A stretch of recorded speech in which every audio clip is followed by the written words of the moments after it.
Assalamu alaikum, dear parents. So in this video, we will show you how you can stay updated with your child's attendance just on your fingertips. Now simply on the screen, you see the icon attendance. You click on this and it will open up your child's attendance. Now coming on the two tabs on the top is to explain here that if you have two children, you will have two tabs. If you have one child, so it will be only one tab.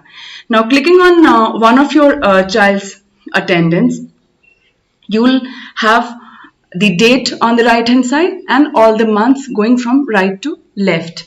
Now as we are in the month of June, you can scroll down to check your child's attendance for the month of June.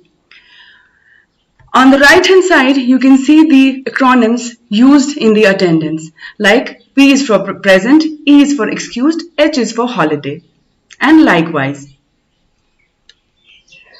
Thank you.